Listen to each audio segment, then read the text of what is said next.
Morning, folks, and welcome to your match day data pack for Leeds United versus QPR. All the key stats, team news, and information going into today's game. Massive game for Leeds. Must win, I suppose, considering the form of QPR, considering their away form, and where they are in the league table. Leeds needing to try and get back on winning ways, but also wanting to close the gap on the top two or get back into that top two.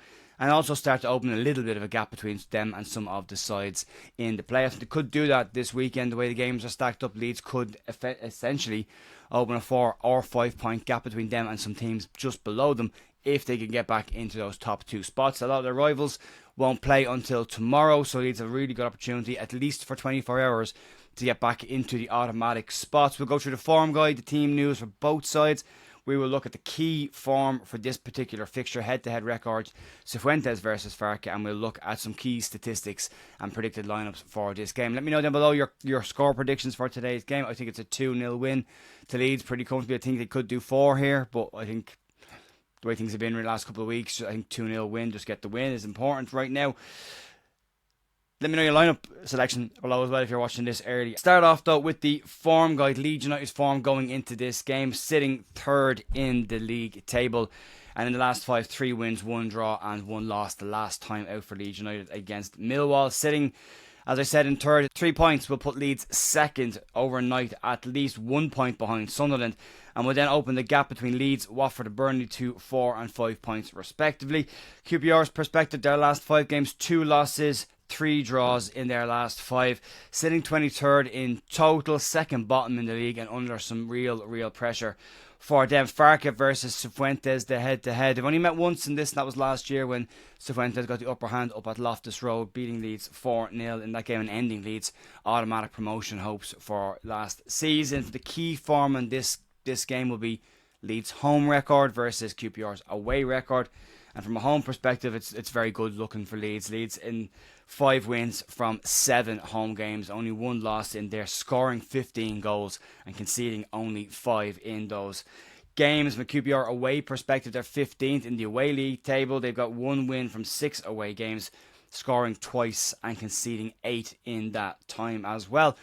Team news perspective, Daniel Farke spoke during the week about Leeds' potential injury worries. He said it's pretty much the same. A late decision on a couple of people, but nothing overly serious. So Leeds should be as they are. Max Firpo back on the bench again for another game. Dan James and Manor Solomon, another game under their belt, hopefully as well. And we'll see where we go from there. From a QPR perspective, quite a few players missing for them. Defenders, Kenneth Powell, Jake Clark-Salter, Morgan Fox and Harrison Ashby are all out of the game. Midfield-wise, Jack Colback is out of the game, and attackers Karamoka Dembele and Michael Fry are all out for them as well. Their 2 main players will be Ilias Chair and Koki Saito, and they're 2 to keep an eye on during this game. From Leeds' perspective, just need to be careful and look after their players that are potentially going to cause us some problems, nullify them, and then let us play our game and do things our way. But from a key statistics point of view in this game as well, there's a couple of nice things to look out for in this game. We'll run through them now. Leeds have won their last 4 home league matches against QPR. The run stretches back now to 2018. In all competitions, the home team has won the last 8 meetings between Leeds and QPR. Leeds have won 21 of their last 27 home league matches, drawing 3, losing 3, and winning each of their last 4 at Elland Road. QPR have gone 3 games away without a goal. They've lost twice and picked up 1 draw in that run.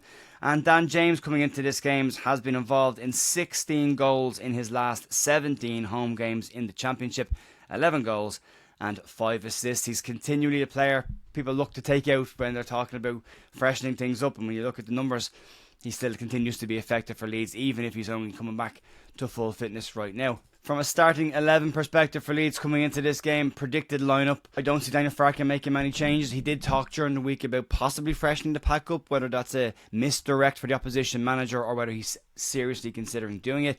Personally, I think it'll be Meslier in goal, Bogle right back, Firpo left back, Stroke and Rodon in the centre back areas. There's talk that maybe Gilavogi could come in for Joe Rothwell, but I would stick with Rothwell and Tanaka. I like that midfield pairing and I'm enjoying watching what they're doing so far. Wide areas, you could potentially swap Willie Nanto out for Manor Solomon, but I think he still goes Nanto on the wing with Dan James, Brendan Aronson the 10, and I think a Matteo Joseph start back in Elland Road is what Daniel Farke will look at. For today's game, Leeds need a bit more movement up front. They need a little bit more dynamism. I don't think we're playing to Joel Pirou's strengths. We're not getting the ball in front of him enough. We're not getting enough crosses into the box. And Leeds in general just not working goalkeepers enough. Leeds will want to focus on getting more shots on target in this game, after managing just 4 shots on target and 0 big chances away at Millwall in midweek. There's a lot on the line for both sides, and a win for Leeds puts us back in a really strong position, but could put us in a very positive mindset going into international break, and then coming out of that, knowing there's no more breaks until March, Leeds can give a real focused run on things, and that's when Leeds had their best run last season. And if Leeds are to chase their 90-point total from last season, they'll need to go on that run again this year. But they're very, very capable of doing that. Leeds will hopefully have Largi Ramazani back after international break. No more major injuries picked up during that time, and they could be in a decent position. There is pressure on QPR going into this game. Cifuentes, his job is under serious pressure, so he's going to want a performance. He's going to want to see a result from his side.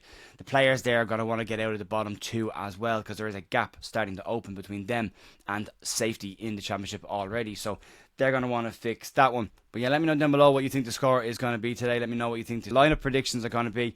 And we'll talk about them when we do the review on Monday evening with the panel. It's a big game. Look, it's a big game after the last couple of weeks. This win changes the form guide. It makes it look even stronger again. Just go and get the job done today. It's the job that needs to be done. Second bottom of the league. Poorest run in the league right now. Manager under serious pressure. A ruthless version of Leeds United today would be excellent to see. And I'd love to see us going some flowing football and put a couple of goals in. The early goal will be the decider for Leeds as well. Getting on the scoreboard early has always been a big strong point for Leeds United. We play better, we dictate the game, we do things our way. When we have to go goal behind, it can be a bit of a slog sometimes. So can be done. They have done it. Other confidence. I think the squad and these players have levels to them. I think there's more to come from this team. I think it's a team that's playing within itself at times this year. Up to the manager now to try and get it out of them for this game and get back into winning ways. But folks, let me know down below your thoughts on the game coming into it, and I will see you on Monday evening for some match review. But there will also be a news video out on Monday morning as well. There's a couple of bits and pieces starting to float around we need to cover off in the backroom stuff with Leeds. So that'll be it for me. Massive thanks as always for supporting the channel. Fingers crossed for 3 points. Talk to you soon. See ya. Bye.